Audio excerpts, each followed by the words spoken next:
ინფლაციის გაღრმავება არის არა სასარგებლო უბრალოდ, არამედ ჩვენი ვალდებულება, ყველა პოლიტიკური აქტორის, რომ საზოგადოებას შესთავაზოს ბევრად კოორდინირებული პროდუქტი, მოქმედება, იმიტომ რომ ბევრი მოთამაშეა, ხო, არის პრეზიდენტი, რომელსაც აქვს ძალიან მნიშვნელოვანი როლი აქვს, არის პარტიები და ასე შემდეგ. ამიტომ ეს წინადადება მისასალმებელია, ამიტომ ვართ აქ. ეხლა რაც შეეხება კონკრეტულ მიმართულებას, პრეზიდენტმა თქვა, ეს არის სინდისის პატიმრები და პოლიტიკური დევნა ზოგადად და დღეს გაკეთა განცხადება, მეც უერთდები სრულიად პრეზიდენტმა თქვა სოლიდარობა მამუკა ხაზარაძეს და ყველა პოლიტიკურ დევნილს. მეორე ძალიან მნიშვნელოვანია მის ხაზგასმა გუშინდელი აქცია შედგა, უამრავი ადამიანი გამოვიდა, ჩვენ მსოფლიოს კიდევ ერთხელ ვანახეთ, რომ არ წყდება საქართველოში ბრძოლა და ეს არის ის გზა, რომელიც ჩვენ მიგვიყვანს ახალ არჩევნებამდე. მესამე, ეს არის საგარეო ფრონტი, სადაც ასევე გვმართებს კოორდინირებული და მოწესრიგებული მუშაობა. დღეს პრეზიდენტის მიმართვა ბრიტანეთის პარლამენტში არის ძალიან მნიშვნელოვანი, ჩვენ ამის შინაარზეც ვისაუბრებთ და ჩვენ რაც უფრო მეტად მოწესრიგებულად გავაგრძელებთ მუშაობას, პოლიტიკური აქტორები ეს წარდგება საქმეს. დანარჩენი ახალია, ცუდია, კარგია, შედეგიანია, განსაჯოს ხალხმა. ჩვენი საქმე არ არის ჩვენი საქმის ქება, ჩვენი საქმეა საქმე ვაკეთოთ და მე შეაფასოს ხალხმა. შიდა სამინისტროს სამინისტროს განცხადებაზე და ის ხალხმოწარმოებელი თქვენს დაკავებაზე იყო განცხადება, რომ თქვენ რას ფიქრობთ?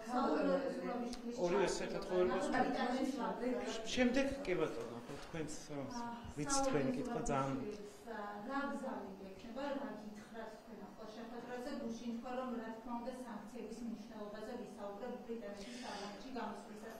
რამდენად იქნება სალომე ზურაბიშვილის გამოსვლას და ის ფაქტორები, რაც ახლა ხდება, მუხაძის და ივანიშვილის სანქციების უფრო მოახლოება ბრიტანეთის პრეზიდენტის აქტიურობა და პრეზიდენტის მიმღებლობა პარტნიორული დემოკრატიული სამყაროს მხრიდან არის ამ ქვეყნის გამარჯვება და იმ აქციების გამარჯვება, როდესაც ადამიანები იბრძვიან და აღიარებენ სალომე ზურაბიშვილს და არა ვიღაცა კომიკურ ფიგურებს, როგორც არის ყავილაშვილი. ამიტომ თავისთავად ფაქტი, რომ ბალტიაში იყო ვიზიტი, ამერიკაში იყო პრეზიდენტი, ეხლა ბრიტანეთს მიმართავს, ეს კიდევ გაფართოვდება, არის თავისთავად უკვე ძალიან სერიოზული არაღიარების გამარჯვება.